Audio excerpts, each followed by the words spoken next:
Hari ini saya akan bicara tentang pernikahan. Bagi yang belum menikah bisa jadi pelajaran. Saya beri judul pernikahan yang sejalan. Tahukah Anda pernikahan yang tidak sejalan itu melelahkan? Banyak pasangan yang pernikahannya tidak sejalan, tidak setujuan. Suami maunya begini, istri maunya begitu. Hidup serumah tapi tidak sebahasa. Masing-masing hidup di dunia sendiri-sendiri. Tidak ada saling mengerti. Tidak bisa mengimbangi pasangan. Saling menuntut, saling menyalahkan. Saya yakin pernikahan yang demikian pasti sangat melelahkan. Sedangkan firman Tuhan berkata, perceraian itu tidak diizinkan. Berarti pernikahan seumur hidup, one way ticket. Kalau kita tidak bisa menikmati pernikahan kita, saya jamin itu seperti neraka di bumi. Waktu orang pacaran, saking jatuh cintanya, biasanya kita akan nunut bahasa Jawanya, nurut apa maunya pasangan. Tapi herannya kalau sudah nikah, cinta punya sayap terbang entah kemana. Kata nunut mulai hilang bagi sebagian orang. Firman Tuhan berkata dalam Matius 19 ayat 5 dan 6 berkata begini. Dan firman-Nya, sebab itu laki-laki akan meninggalkan ayah dan ibunya dan bersatu dengan istrinya, sehingga keduanya itu menjadi satu daging. Demikianlah, mereka bukan lagi dua, melainkan satu. Karena itu, apa yang telah dipersatukan Allah tidak boleh diceraikan manusia. Kalimat ini jadi rema bagi saya. Mereka bukan lagi dua, melainkan satu. Bukan lagi dua, melainkan satu. Artinya apa? Bedanya sebelum kita nikah dan sesudah menikah adalah kita dulu jalan masing-masing. Tapi kalau sudah menikah harus jalan sama-sama. Kalau belum nikah, apalagi masih jomblo, kita hidup mau-maunya kita, terserah saya. Tapi kalau kita sudah menikah, nggak bisa begitu. Kita harus sama-sama. Bukan lagi dua, melainkan satu. Harus ada kebersamaan dalam pernikahan. Pernikahan bukan hanya sekedar bisa makan sama-sama, tidur sama-sama. Itu pasti yang ada di pikiran anak muda. Asik ya, kalau udah nikah bisa makan sama-sama, bisa tidur sama-sama. Yang dipikirin yang enak-enaknya aja. Padahal, tahukah Anda, di dalam pernikahan, membangun kebersamaan antara dua orang dari latar belakang yang berbeda, dibesarkan di keluarga yang berbeda, punya sejarah yang berbeda, dan karakter yang berbeda, tidaklah mudah. Menikah itu sudah tidak bisa lagi sendiri-sendiri, karena semua harus bersama-sama. Ini bedanya berdua dan sendiri. Kita harus sama-sama berpikir bagaimana berusaha supaya yang pertama bisa mencukupi kebutuhan keluarga tiap bulan. Kalau dulu cuma mikirin perut sendiri, tapi kalau sudah berdua, sudah menikah, harus mikirin bagaimana mencukupi kebutuhan keluarga. Apalagi kalau sudah punya keturunan. Bagaimana dengan mertua? Bagaimana dengan orang tua? Itu juga harus jadi perhitungan. Harus sama-sama berpikir bagaimana supaya bisa membayar cicilan rumah, tagihan bulanan, asuransi, hutang, dan sebagainya. Bagaimana mencukupi kebutuhan anak-anak untuk sekolah, untuk makan, susu, bahkan untuk punya waktu untuk liburan keluarga. Harus mikirin tabungan buat masa depan anak. Saya mau kasih tahu, punya anak itu nggak murah. Saya yakin yang mengerti pasti bilang amin di rumah. Ketika kita menikah, ingat bukan lagi dua, melainkan satu. Uang dipakai untuk apa? Harus saling tahu. Lucunya, ada orang yang menikah, pasangannya nggak boleh tahu penghasilannya berapa. Sudah menikah, pasangannya nggak perlu tahu dia mau pakai uang buat apa. Banyak orang ketika ngambil keputusan menikah cuma mikir enaknya aja. Asik, bisa tidur sama-sama. Tapi ada hal-hal yang kita juga nggak boleh lupa. Di dalam kebersamaan harus ada keterbukaan. Pasangan kita harus tahu penghasilan kita berapa dan kita pakai uang untuk apa. Bahkan pasangan kita harus tahu kita mau kemana, sama siapa. Lucu kalau ada suami yang marah ketika istrinya bertanya, "Mau kemana, Say?" "Sama siapa?" Marah, langsung bilang, "Ngapain lu nanya-nanya? Cemburu aja." Tapi padahal itu bukan cemburu. Ini bedanya sebelum nikah dan sesudah nikah. Pasangan kita perlu tahu dan berhak tahu hal-hal ini, termasuk uang kita dan kita mau kemana, sama siapa. Kalau kita sudah nikah, sudah nggak bisa lagi bilang, "Terserah saya, kamu nggak perlu tahu." Ini bedanya berdua, bukan lagi satu. Nggak bisa pergi seenaknya 3 hari nggak pulang, nggak ngasih kabar. Mana bisa istri bilang sama suami, "Saya nggak mau ikut kamu." Atau sebaliknya suami nggak mau pulang. Nggak bisa. Kalau udah nikah harus sama-sama. Sekali lagi, ini bedanya berdua dan bukan sendiri. Bagi yang mau nikah harus ngerti ini.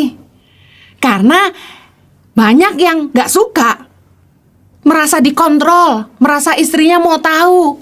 Bahkan lucu, ninggalin istrinya sebulan, nggak pulang, nggak berasa salah. Ketika dicari sama istrinya malah marah. Nggak nafkain istri protes, nagih, marah. Padahal inilah ceritanya berumah tangga, bahwa kita harus ada tanggung jawabnya. Menikah itu punya tanggung jawab kepada pasangan yang kita nikahi. Kita nggak bisa ngambil keputusan sendiri. Ada hal-hal penting yang kita harus diskusi. Nggak bisa terserah saya, maunya saya.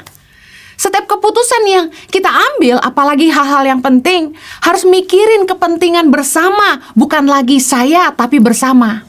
Kepentingan keluarga. Bahkan seperti mau kerja di mana, itu harus mempertimbangkan keluarga. Seandainya dapat pekerjaan di luar kota, terus istri gimana? Anak-anak gimana? Nah, anehnya ada orang-orang yang sudah nikah, itu nggak jadi bahan pertimbangan. Bahkan yang lebih lucu begini, udah nikah tapi jalan sendiri-sendiri, maunya sendiri. Menurut saya yang begini jangan nikah. Menikah itu ada tanggung jawabnya sama keluarga.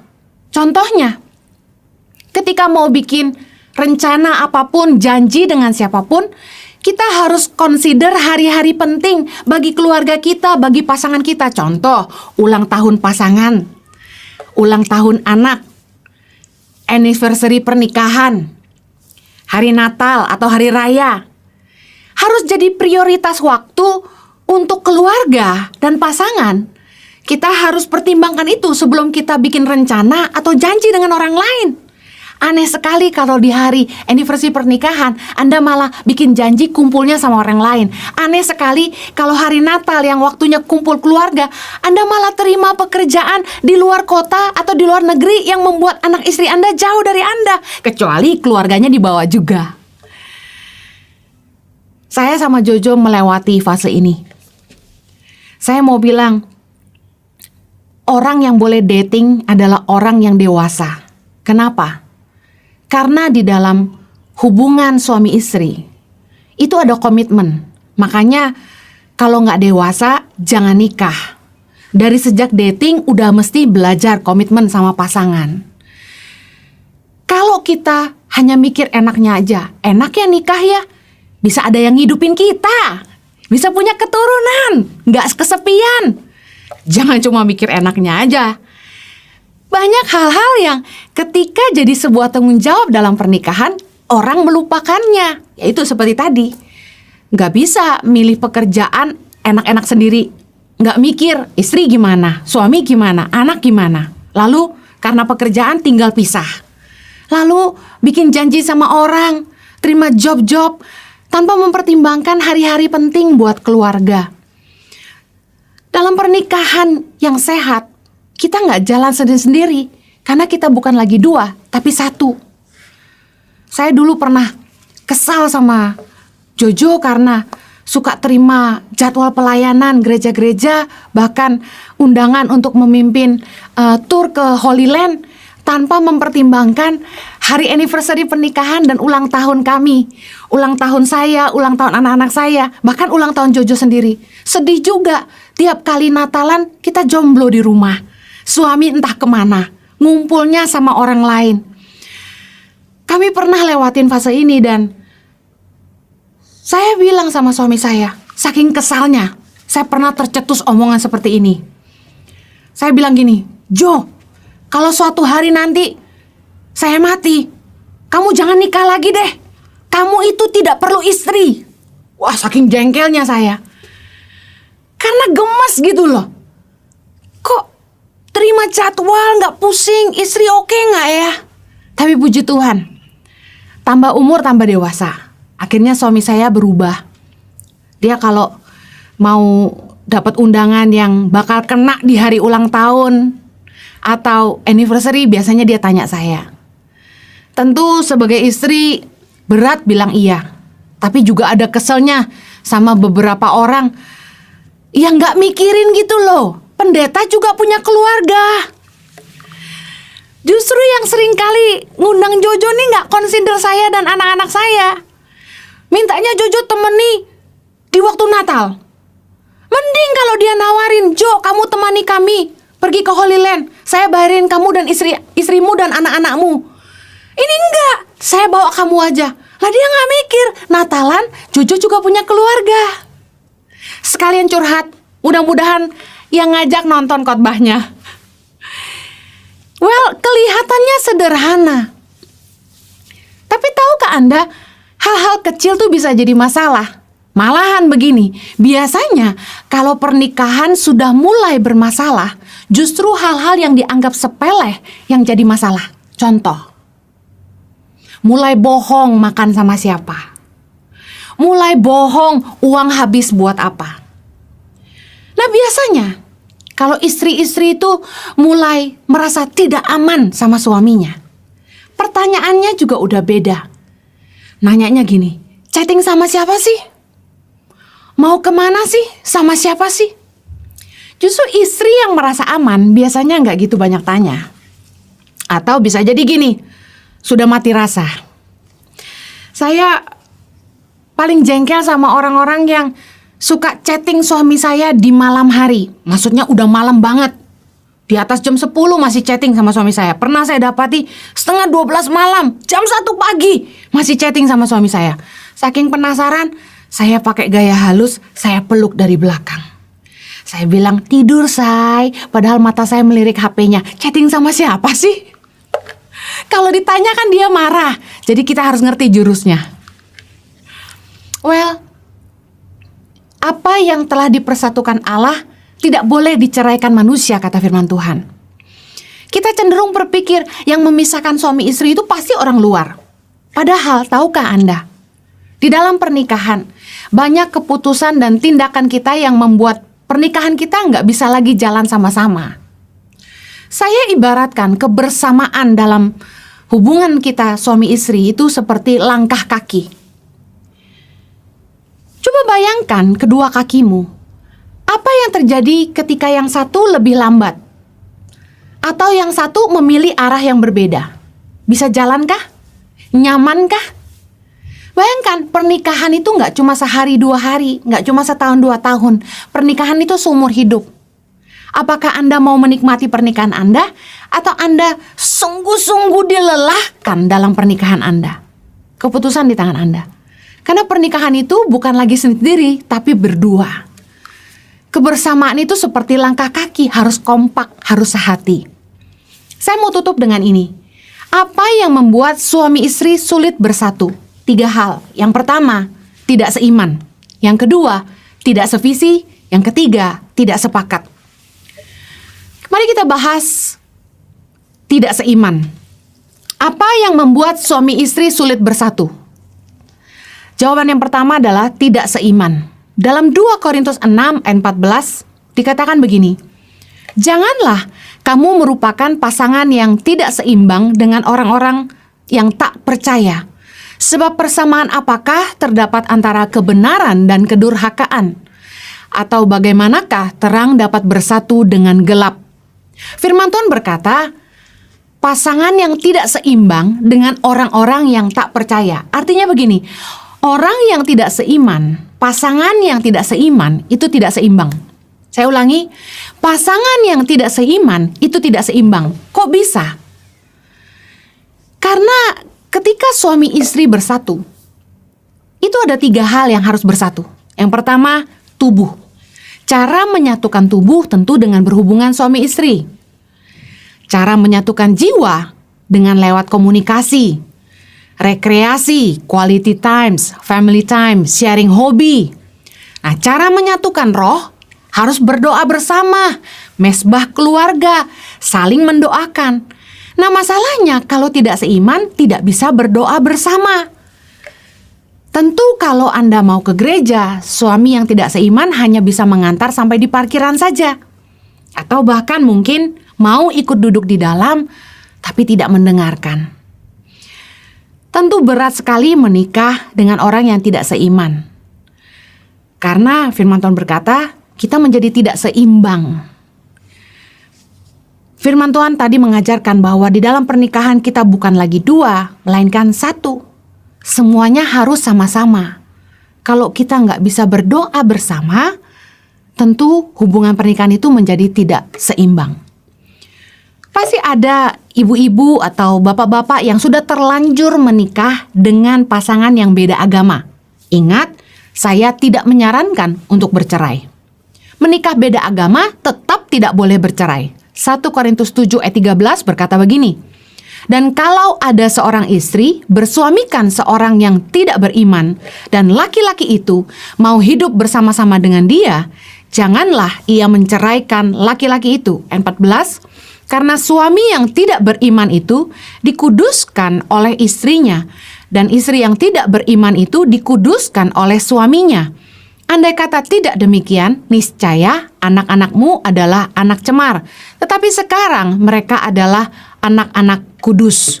Kemudian dalam 1 Petrus 3 ayat yang pertama dikatakan begini, demikian juga kamu, hai istri-istri, tunduklah kepada suamimu, supaya jika ada di antara mereka yang tidak taat kepada firman, mereka juga tanpa perkataan dimenangkan oleh kelakuan istrinya, jika mereka melihat bagaimana murni dan salehnya hidup istri mereka itu. Jadi apakah kalau beda agama kita boleh bercerai? Tidak boleh. Firman Tuhan berkata tidak boleh menceraikan suami atau istri yang tidak seiman. Tapi apa yang kita harus lakukan? Kita harus menjadi teladan di dalam rumah tangga. Kita harus menghidupi iman kita. Dikatakan suami yang belum mengenal Tuhan bisa diselamatkan, bisa dimenangkan lewat kelakuan istrinya. Karena suaminya melihat betapa murni dan salehnya hidup istri mereka itu. Dan menarik sekali dikatakan tanpa perkataan. Karena begini, seringkali perempuan itu lebih cerewet. Berpikir bahwa dengan sejuta perkataannya bisa mengubah suaminya. Tapi kenyataannya semua bilang gini, tidak ada seorang pun yang bisa mengubah siapapun selain Tuhan dan keputusannya sendiri.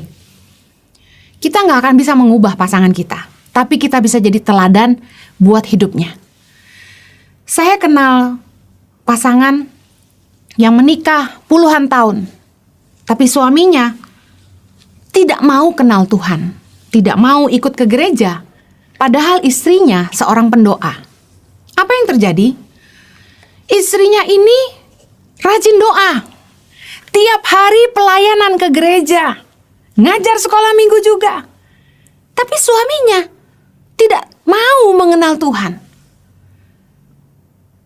Ketika saya mendengar istrinya curhat bahwa dia menikah dengan suami yang tidak seiman, tidak mau ikut ke gereja, saya pikir ya ibu harus doakan, hidup jadi teladan. Tapi kemudian saya baru tahu dari anaknya, mamahnya gak pernah urus papahnya. Mamanya sibuk ke gereja, sibuk doa, sibuk pelayanan. Mamanya gak pernah urus papahnya. Papanya sakit gak diurus, papanya makan gak diurus. Di dalam pernikahan, saya percaya bahwa kita harus saling melayani. Tidak hanya istri melayani suami, tapi suami juga melayani istri. Nah, sebagai perempuan, saya ingin katakan ini kepada setiap wanita yang mendengarkan khotbah ini. Sebagai istri, kita harus melayani suami. Suami harus diurus mau makan apa. Sebagai wanita yang bijak, kita harus cakap mengurus rumah tangga. Nggak cuma ngurus suami kita makan apa, kita harus mikirin setiap hari anak-anak kita makan apa, seisi rumah kita makan apa. Dan kita harus bisa mengatur pekerjaan di rumah. Kalau kita pikir ada pembantu, ada tukang masak, lalu kita sudah tidak mau urus suami lagi, kita keliru. Saya puji Tuhan, dari sejak nikah sampai hari ini, saya selalu urus suami saya makan. Kalaupun saya harus terlambat pelayanan, saya memilih terlambat daripada saya membiarkan suami saya kelaparan. Saya selalu ambilkan nasi buat Jojo. Siapkan makanannya. Jojo itu sukanya makanan panas, saya selalu panaskan sebelum dia makan. Bahkan tengah malam, kalau Jojo lapar, saya turun dan masakan sesuatu. Bahkan anak laki-laki saya kerap kali lapar malam-malam, biarpun capek, saya turun ke bawah dan masakkan sesuatu, panaskan sesuatu, atau panggangkan sesuatu. Kita harus melayani pasangan kita. Karena sia-sia kita mau berdoa syafaat, kita mau rajin pelayanan, hafal Alkitab, kalau hidup kita tidak jadi teladan bagi keluarga kita, ibadah kita sia-sia. Saya percaya mengurus keluarga adalah ibadah yang berkenan kepada Allah. Bahwa pelayanan itu bukan bicara soal pelayanan di mimbar gereja ataupun pelayanan di gedung gereja. Bukannya sekedar menabur di gereja, tapi pelayanan itu bicara soal bagaimana kita menghidupi hidup kita setiap hari, harus memuliakan Tuhan dalam apa saja yang kita kerjakan. Mengurus anak dan suami adalah pelayanan. Sia-sia pelayanan kita di luar rumah kalau kita nggak jadi teladan di rumah. Saya berdoa agar setiap kita yang punya pasangan yang tidak seiman, kita terus berdoa untuk Tuhan boleh menjamah hati mereka, karena tidak ada seorang pun yang bisa menerima Yesus sebagai Tuhan dan Juru Selamat kalau bukan pekerjaan Roh Kudus sendiri. Mari berdoa minta anugerah Tuhan untuk pasanganmu, dan juga terus hidup jadi teladan. Nyatakan imanmu kepada Allah lewat hidupmu setiap hari. Jadilah istri yang soleh, jadilah suami yang baik, yang sabar, supaya kita bisa menjadi teladan bagi pasangan kita. Yang kedua, apa yang membuat suami istri sulit bersatu? Tidak sevisi. Amos 3 ayat 3 berkata begini, berjalankah dua orang bersama-sama jika mereka belum berjanji? Pasangan yang tidak sevisi, tidak setujuan, tidak akan berjuang bersama-sama. Bahkan akan hidup di dua dunia. Yang satu berusaha, yang satu diam aja. Tidak saling bantu.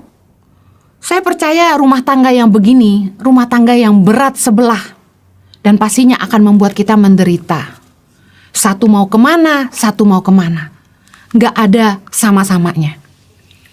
Akibat dari tidak sevisi, biasanya kita tidak mengerti dunia pasangan kita. Ngomong juga udah nggak nyambung. Tidak heran banyak suami yang nggak bisa bicara sama istrinya dan sebaliknya. Masa bodoh, jalan masing-masing, urus-urusan sendiri-sendiri.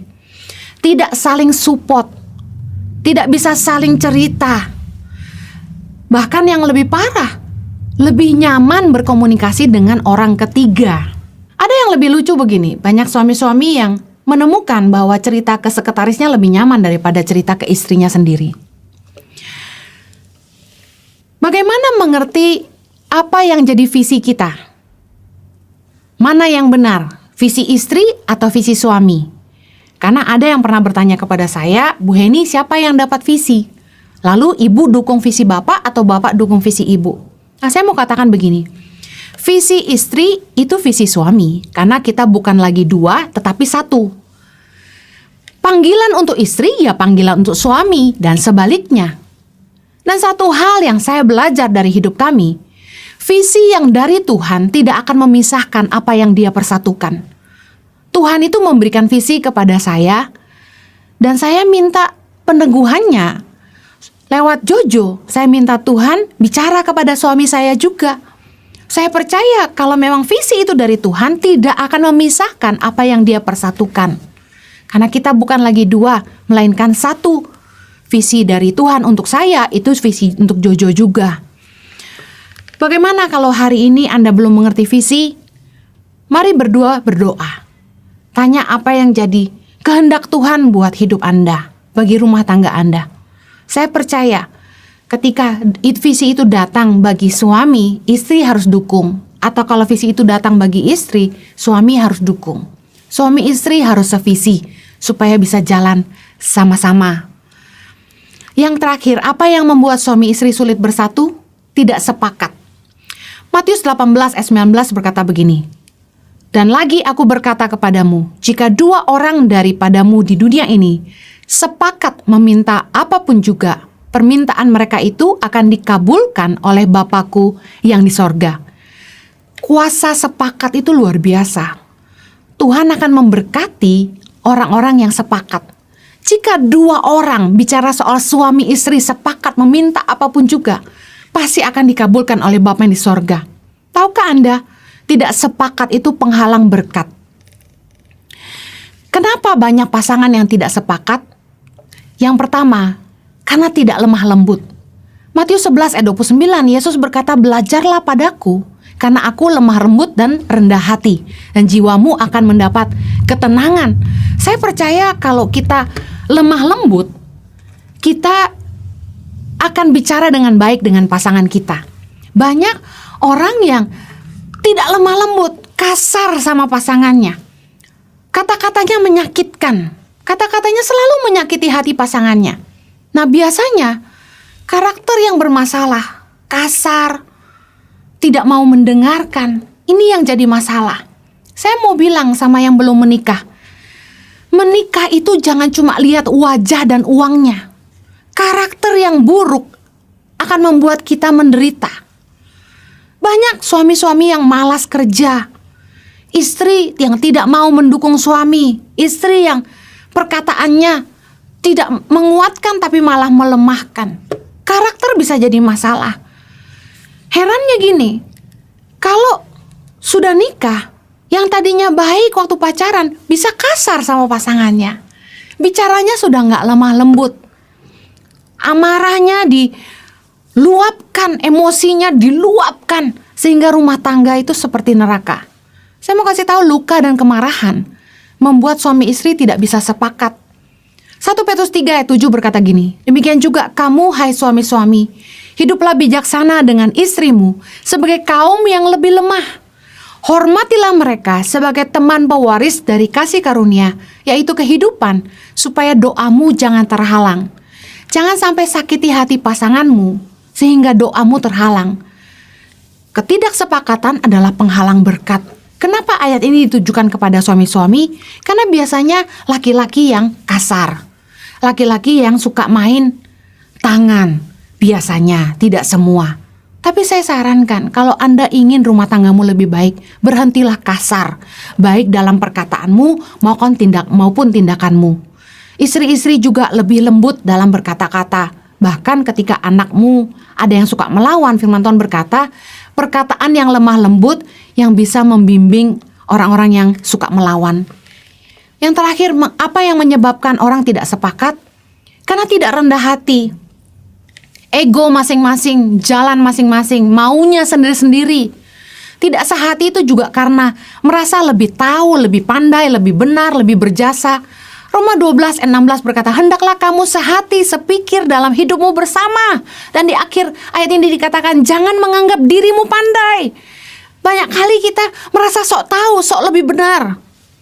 Saya sama Jojo pernah mengalami tidak sepakat, tapi kemudian saya belajar untuk percaya bahwa Tuhan juga bisa bicara kepada suami saya, bahwa Tuhan juga bisa pakai suami saya seperti Dia memakai saya. Saya mau tutup dengan ayat terakhir, Filipi 2 ayat 2. "Karena itu sempurnakanlah sukacitaku dengan ini. Hendaklah kamu sehati sepikir dalam satu kasih, satu jiwa, satu tujuan, dengan tidak mencari kepentingan sendiri atau puji-pujian yang sia-sia. Sebaliknya, hendaklah dengan rendah hati yang seorang menganggap yang lain lebih utama daripada dirinya sendiri. Dan janganlah tiap-tiap orang hanya memperhatikan kepentingannya sendiri, tetapi kepentingan orang lain juga." Mari hidup dalam rumah tangga kita sejalan, sehati sepikir dalam satu kasih, satu jiwa, satu tujuan. Jangan membiarkan pernikahanmu tidak sejalan, karena itu akan sangat melelahkan. Mari kita berdoa. Bapa, tolong kami supaya kami boleh mempunyai pernikahan yang bahagia, yang indah, yang sehati.